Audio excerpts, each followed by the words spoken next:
Hey guys, it's Alana, your friendly brand therapist and host of the Speaker Salon. Today we're going to talk about growth strategy and how to use outrage as an opportunity and navigate controversy in an ethical and holistic way. There's a lot of things the public they get upset about. There's always a news cycle. There's always something to be mad about and people to tear down. There's gossip, there's all sorts of things. And there's this instinct in us. We know that to get in the fight would be to stir up likes and comments and maybe get some new follows out of it. And you kind of decide on which team you're on if there's a debate. And then you build friendships and connections with the people who you go tribal with, essentially. And there's this other side of us, maybe the angel on our shoulder, that says, I don't want to be a part of gossip. I don't want to be a part of the nastiness, and I want my cortisol levels to be low. I don't want adrenal fatigue. I want my nervous system to be chill. And if you are at all a public figure, or if you are trying to grow on social media, those hot takes can add growth. So what do? Well, it's going to be different for everybody, and you got to decide how much stress you want in your life. But we don't want to be a part of the problem where people sell fear and keep everybody stressed out all the time.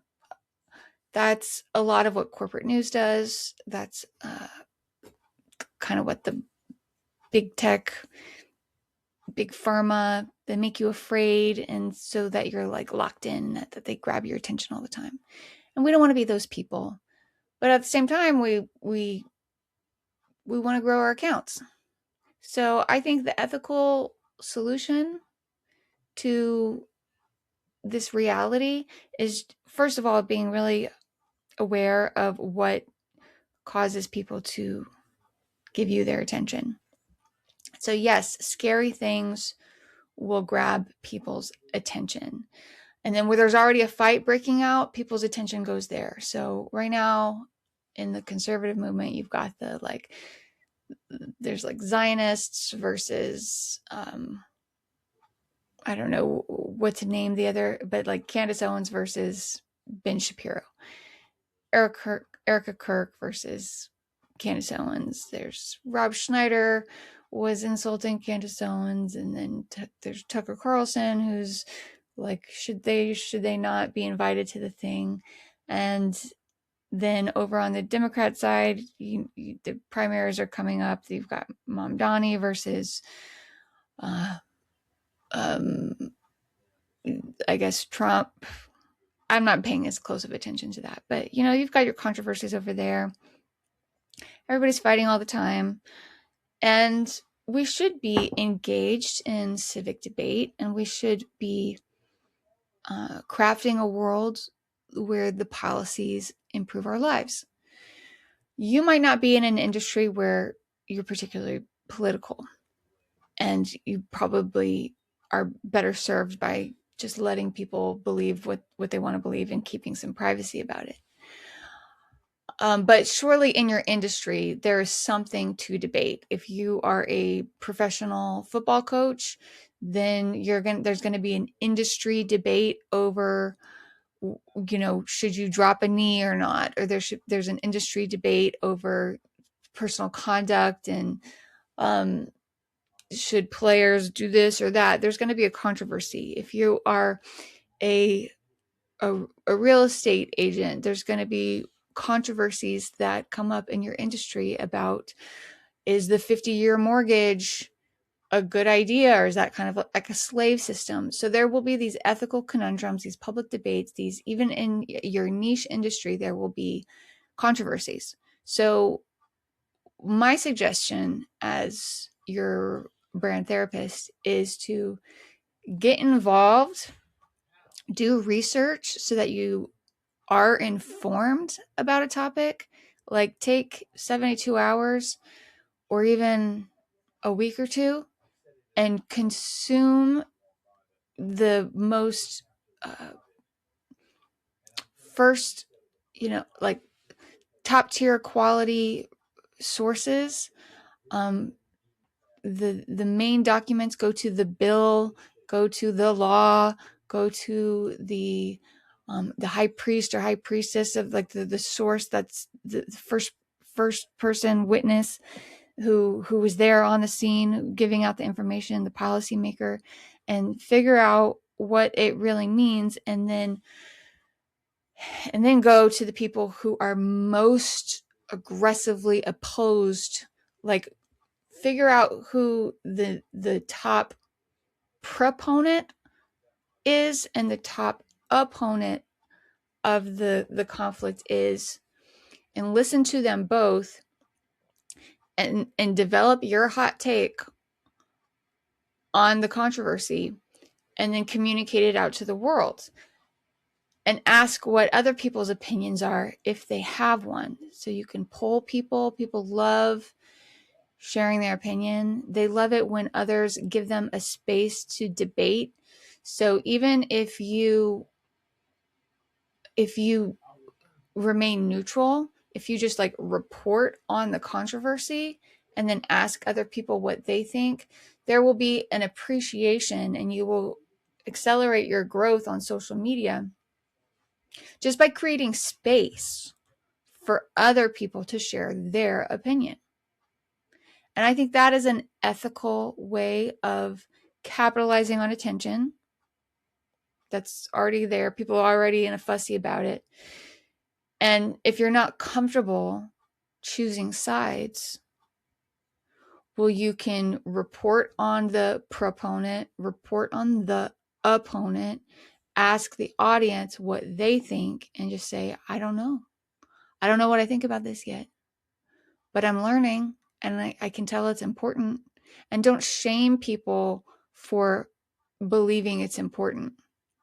There's a cop-out.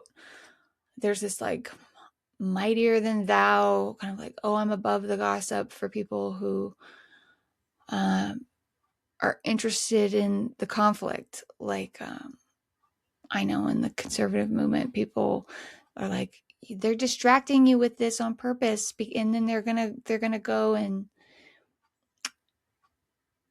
Palantir's gonna come and they're gonna strip away your rights over here. And maybe that's true. Maybe we're being distracted with shiny object syndrome, but you can capitalize on the attention by mentioning, like, hey, I know you guys are fighting about this, but did you know that this over here was happening? I think this is more important, and redirect people's attention to the thing that you think is more important and more worthy of their time. So that's a technique that I see people using online all the time. Like, they're redirecting attention to the thing that they think is important. And that's a totally legitimate strategy.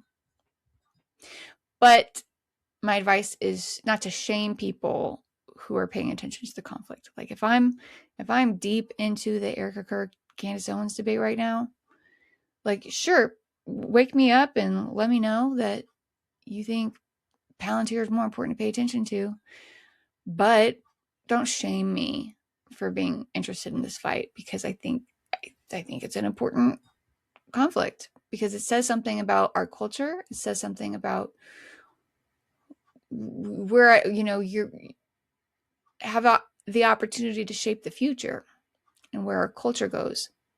And likewise, if you were going to be a leader in your industry, that means that you are asserting yourself as someone who changes the culture of your industry, of your nation, of your community, of your tribe. You are shaping the culture of your people. And some of you will have a small little pond of people. Maybe it's a school. Maybe you're one of the administrators at a school, and you are asserting yourself as someone who's leading the culture of your 400-person school. That's important. That's 400 souls that you're leading. And some people will have a bigger audience. Some people will have millions of followers on their social media, and they are shaping the way people think. Turning Point USA, you guys know I care about that organization. They've got millions of people on their newsletter and who follow their social media. So they are shaping the minds of future generations, which is why it matters what direction we're going in. That's why I think it's a good use of my attention. And whether or not I want to throw my support for that organization or not. Likewise, I have an audience. My email list at the moment is about 9,000 people. I used to have an email list of 100,000 people, but I gave that to my former business partner. So I'm rebuilding. That's fine. But I've got 9,000 souls who potentially read my ideas, and I can shape the way they think about something, like their messaging, their strategy, their approach to being thought leaders themselves. That's a responsibility that I have. And I got that growth by digging into a controversy. I built the Courage and Health series. I built Health Freedom Summit. I built these conferences that explore controversial ideas, and it has led to my growth. So I am pro engaging in controversial topics for growth, but it means that you should do your research first, so that inevitably when the comments come and the trolls come and people start to push back on your ideas, you've already done your research and you're confident. And I don't know what your topic is. I don't know. You can write it down in the comment section of this video, but first you do your research, then you give your hot take. You respect your audience, you respect your audience's intelligence, and the more you can get them involved in where the culture goes, I think that is the most ethical path you could possibly take when doing controversial topics. It shows that you respect your audience. And it's always a good idea to respect the intelligence of the people you're talking to. Always. And so when some of these big influencers shut down their comment section and you're not allowed to comment and they block you, bad sign. Bad sign. That tells me that they're not confident in what they're saying. They're possibly lying, and they don't actually care about me, my soul, my intelligence. They don't respect their audience. So I unfollow them.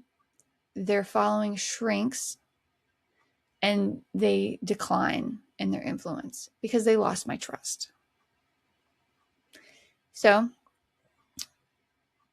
go lean in your overhead, because having thrifty overhead means you can speak truthfully, that you will have the time to engage with your following, and it just builds trust. When you start to accept large amounts of money that are connected to your opinion, that leads to a decrease in following. It decelerates your growth because people can see it and they can smell it. And that's why in a lot of religious communities, the vow of poverty is part of the deal. It's because it gives you the freedom to say what's true. It gives you the freedom to say what's true. So your income related to your opinions, just don't take money from the wrong people. Stay lean, say what's true, respect your audience, and you will get more and more followers. And that's my advice.